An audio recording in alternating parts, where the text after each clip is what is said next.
It's now going to be January 2024, just 5 days remaining for the new year to end.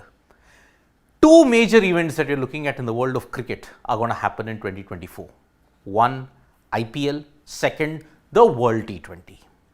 It is on the basis of the IPL where in January 2024, we are going to have a bidding for a new title sponsor. Remember, the deal that currently is there, Tata IPL, now that has lapsed and there will be fresh bidding for a new title sponsor. But looking at the previous 5-year cycle, what happened? The BCCI have now decided to issue very strict guidelines when it comes to the tendering, when it comes to the bidding for a new title sponsor. The several draconian measures that are there in the wake of the chaos that erupted in the 2020-21 period has now forced the BCCI to lay out one additional clause in the ITT tender that they send out. Normally, the ITT document is one thing where tenders, companies will have to fill it up so that they can bid for the IPL title sponsorship. But now, what is this new draconian measures that the BCCI have bought into? Because now they have added several interesting clauses as to what a company from a particular entity, what will go against them. So, stringent guidelines which are there by the BCCI. One of the guidelines is that they may not entertain any kind of bids from China. Any Chinese entity that is there at this point in time, the Indian administration, the Indian government, the BCCI will not take any kind of bids from China.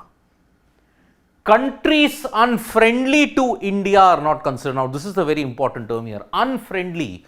Countries that are unfriendly to India will not be considered in the bidding process. This particular term of China and unfriendly, you all have to remember that India and China have shared a very frosty relationship ever since 2020, 2021 over what happened in Galwan.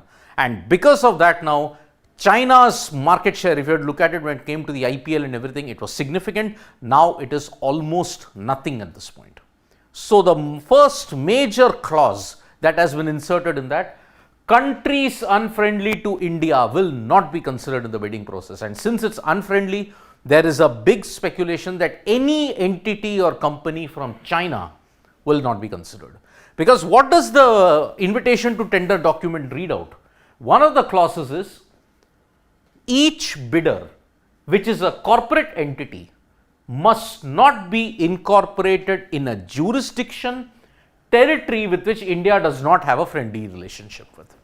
So this can include Pakistan, this can include China. At a certain point in time with the diplomatic tensions that is there, maybe no entity even from Canada also. Because remember, Canada also has got a rather kind of a up and down relationship with India in the Justin Trudeau regime. So that's why now Canada, China, Pakistan, maybe these are the countries for which bids may not be entertained. If you look at the friendly relation kind of a situation. Friendly relationships at this point, India-Canada relationships are frosty, India-China relationships are frosty. If you look at it, India-Pakistan is at its lowest ebb. So that's why probably these three countries might not get into the bidding process. Now, apart from all the other things, there are other guidelines. One very peculiar guideline that has been issued is that any entity must have no association with sportswear.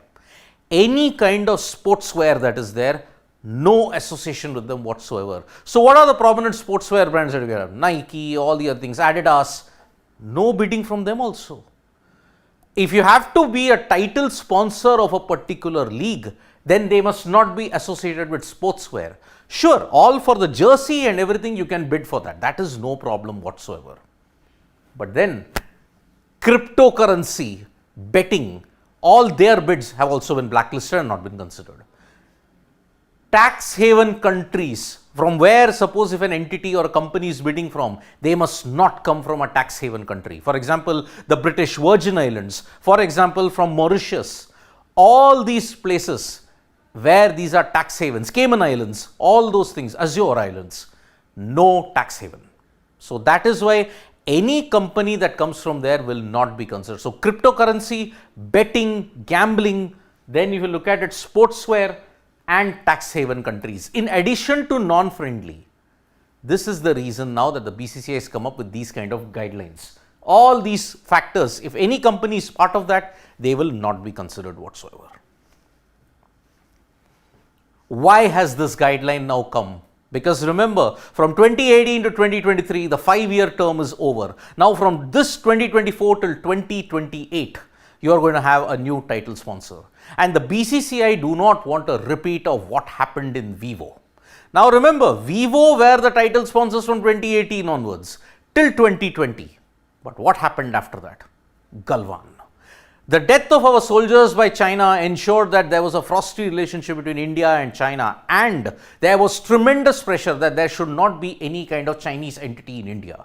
Vivo was under tremendous pressure, they backed out, and 2020 it was suspended and Dream 11 came into the picture.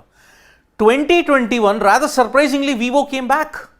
But then they exited altogether in 2021 because it was a deal that was costing them 439 crore per year. It was a reduced deal from what it had come to, but now Vivo said no, we want to exit altogether, and that is why Tata took over from 22 and now 23 also. Because Vivo was part of China and also because the Galwan issue existed at that time, there was tremendous pressure. That's why this particular thing. Any nation that is not friendly with India, no business will be done. And that is why the BCCI in the IPL has made it very, very clear indeed. There will be a stringent guideline. There will be thorough scrutiny of where the bids are coming from. If it's from a cryptocurrency, if it's coming from gambling, if it's coming from China, if it's coming from any nation that is unfriendly, the BCCI is going to reject it outright. Vivo, as I mentioned, returned in 2021 with a 439.5 crore deal, but then they once again pulled out of it. Now, on January 13th and 14th, that is when the new title bidding will be there. The ITT document will be available for purchase until January 8th.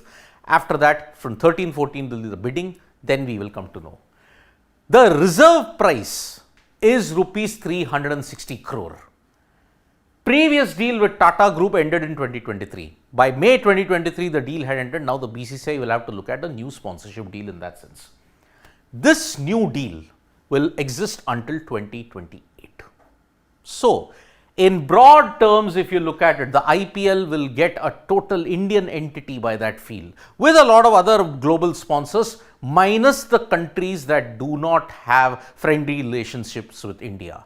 Cryptocurrency, gambling, marketing and all those kind of a thing, plus tax haven countries will not be considered in this. This is a part of a cleaning up process that is there, but how effective will it be? That remains to be seen now. Do you agree with the move that the BCCI has done when it comes to the IPL title sponsorship? You can write to us in the comments below. Thank you so much folks for joining us for this live. We'll be back with more updates on sports today. Tap that bell icon so you know when we go live, and don't forget we are on Facebook, Twitter and Instagram as well.